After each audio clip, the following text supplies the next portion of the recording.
ಹುಬ್ಬಳ್ಳಿಯಲ್ಲಿ ಕರಸೇವಕನ ಬಂಧನ ಕೇಸ್ ವಿಚಾರಕ್ಕೆ ಸಂಬಂಧಪಟ್ಟಂತೆ ಕೆಲವೇ ಕ್ಷಣದಲ್ಲಿ ಕೋರ್ಟ್ನಿಂದ ತೀರ್ಪು ಹೊರಬೀಳಲಿದೆ.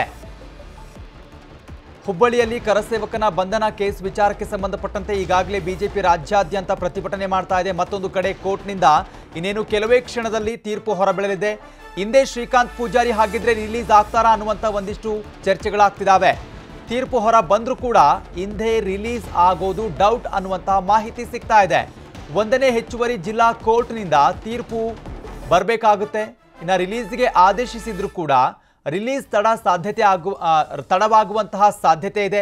ನ್ಯಾಯಾಲಯದಿಂದ ತೀರ್ಪು ಬಂದ ನಂತರ ದಾಖಲೆಗಳನ್ನು 5 ಮತ್ತು 3ನೇ JMFC ನ್ಯಾಯಾಲಯಕ್ಕೆ ಕೊಡಬೇಕು.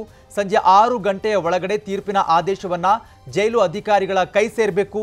ಒಂದು ವೇಳೆ ಸಮಯದ ಅಭಾವದಿಂದ ತೀರ್ಪು ಆದೇಶ ಕೈ ಸೇರುವುದು ತಡವಾದರೆ ಶ್ರೀಕಾಂತ್ ಅವರು ಇವತ್ತು ಬಿಡುಗಡೆ ಆಗೋದಿಲ್ಲ, ನಾಳೆ ರಿಲೀಸ್ ಆಗಬಹುದು ಅನ್ನುವಂಥ ಒಂದಿಷ್ಟು ಮಾಹಿತಿ ಸಿಗ್ತಾ ಇದೆ.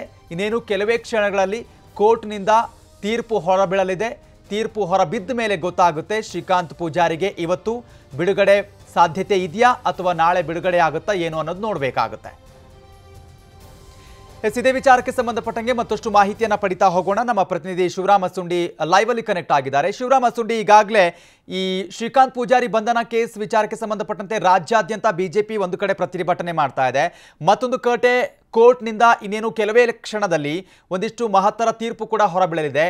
ತೀರ್ಪು ಹೊರಬಿದ್ದ ಮೇಲೆ ಇವತ್ತು ಬಿಡುಗಡೆ ಆಗೋದು ಡೌಟ್ ಅನ್ನುವಂಥ ಮಾಹಿತಿ ಬರ್ತಾ ಇದೆ. ಸೊ ಏನೆಲ್ಲ ಆಗಬಹುದು ಅಂತ ಚೇತನ್, ಒಂದು ಏನಂದ್ರೆ ಮಧ್ಯಾಹ್ನದ ನಂತರ ತೀರ್ಪು ಪ್ರಕಟ ಆಗುತ್ತೆ ಅನ್ನೋ ಒಂದು ಸದ್ಯದ ಮಾಹಿತಿ ಇದೆ. ಅಂದ್ರೆ ಕೆಲವೇ ಕ್ಷಣಗಳಲ್ಲಿ 3 ಗಂಟೆ ನಂತರ ಅಂತ ಹೇಳಿದ್ರು. ಹೀಗಾಗಿ ಕೆಲವೇ ಕ್ಷಣಗಳಲ್ಲಿ ತೀರ್ಪು ಏನಾಗುತ್ತೆ ಅನ್ನೋದು ಸ್ಪಷ್ಟವಾಗುತ್ತೆ.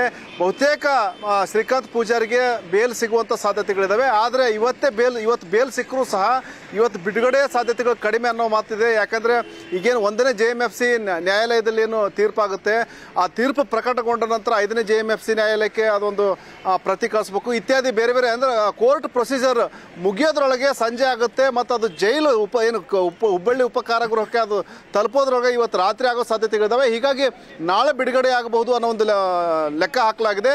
ಒಟ್ಟಾರೆ ಇವತ್ತೇನು ಮಧ್ಯಾಹ್ನದ ನಂತರ ಸಂಜೆ ಒಳಗೆ ಅಂದ್ರೆ ಕೋರ್ಟ್ ಏನು ಕಲಾಪ ಮುಗಿಯೋದ್ರೊಳಗಾಗಿ ತೀರ್ಪು ಪ್ರಕಟಗೊಳ್ಳುವಂತ ಎಲ್ಲ ಸಾಧ್ಯತೆಗಳಿದಾವೆ. ಬಹುತೇಕ ಇವತ್ತು ಬೇಲ್ ಸಿಗುವಂತ ಸಾಧ್ಯತೆಗಳಿದಾವೆ. ಅದೇ ಹಿನ್ನೆಲೆಯಲ್ಲಿ ಅವರ ಕುಟುಂಬದ ಸದಸ್ಯರಿರ್ಬೋದು ಮತ್ತು ಹಿಂದೂಪರ ಸಂಘಟನೆಗಳ ಮುಖಂಡರು ಸಹ ಅದಕ್ಕಾಗಿ ಕಾಯ್ತಾ ಇದ್ದಾರೆ. ಇನ್ನೊಂದು ವಿಚಾರ, ಈ ಶ್ರೀಕಾಂತ್ ಪೂಜಾರಿ ಬಂಧನ ಈಗ ರಾಜಕೀಯ ಸ್ವರೂಪ ಪಡೆದುಕೊಳ್ತಾ ಇದೆ. ಮತ್ತೊಂದಿಷ್ಟು ವಿಚಾರಗಳು ಕೂಡ ಬಯಲಾಗ್ತಾ ಇದೆ. ಅವ್ರ ಮೇಲೆ ಒಂದು ಪ್ರಕರಣ ಅಲ್ಲ 10 ಪ್ರಕರಣಗಳಿದ್ದಾವೆ. ಸೊ ಯಾಕೆ ಈ ರೀತಿ ಆಗ್ತಾ ಇದೆ? ಆ ಎಲ್ಲ ಪ್ರಕರಣಗಳದ್ದು ವಿಚಾರಕ್ಕೆ ಸಂಬಂಧಪಟ್ಟಂಗೆ ಚರ್ಚೆ ಆಗುತ್ತಾ ಅಥವಾ ಈ ರಾಮ ಮಂದಿರ ಹೋರಾಟ ವಿಚಾರಕ್ಕೆ ಸಂಬಂಧಪಟ್ಟಂಗೆ ಮಾತ್ರ ಚರ್ಚೆ ಆಗುತ್ತಾ ಏನು ಅಂತ ಇದು?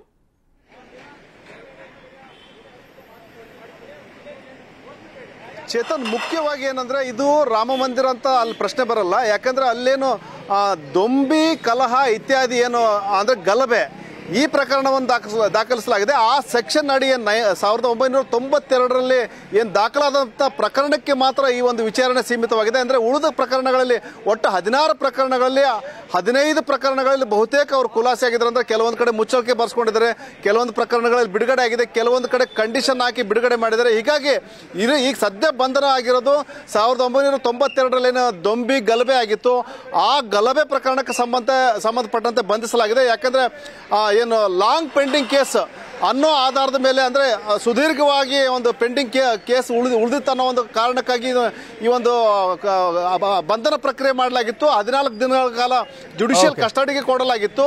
ಹೀಗಾಗಿ ಆ ಜುಡಿಷಿಯಲ್ ಕಸ್ಟಡಿಗೆ ಕೊಟ್ಟಿದ್ದಾರೆ ಶ್ರೀಕಾಂತ್ನ ಬಿಡುಗಡೆ ಮಾಡ್ಬೇಕಂತೇಳಿ ವಕೀಲರು ಮನವಿ ಮಾಡಿದ್ದಾರೆ. Srikanth, okay, thank you Shivaram Asundi ನಿಮ್ಮೆಲ್ಲ ಮಾಹಿತಿಗಾಗಿ. ಕನ್ನಡಿಗರ ಮೆಚ್ಚಿನ ನಿಮ್ಮ ನ್ಯೂಸ್ 18 ಕನ್ನಡ ಈಗ ವಾಟ್ಸ್ಆಪ್ನಲ್ಲಿಯೂ ಲಭ್ಯ. ಕರ್ನಾಟಕ ಮತ್ತು ದೇಶ ವಿದೇಶದ 360 ಡಿಗ್ರಿ ಸುದ್ದಿ ವಿವರವನ್ನ ನೀವು ನಿಮ್ಮ ಕೈ ಬೆರಳುಗಳಲ್ಲಿಯೇ ಪಡೆಯೋದಿಕ್ಕೆ ಈ QR ಕೋಡ್ ಅನ್ನು ಸ್ಕ್ಯಾನ್ ಮಾಡಿ. ನಮ್ಮ ಚಾನೆಲ್ ಅನ್ನು ಫಾಲೋ ಮಾಡಿ, ನೋಟಿಫಿಕೇಶನ್ ಆನ್ ಮಾಡಿ.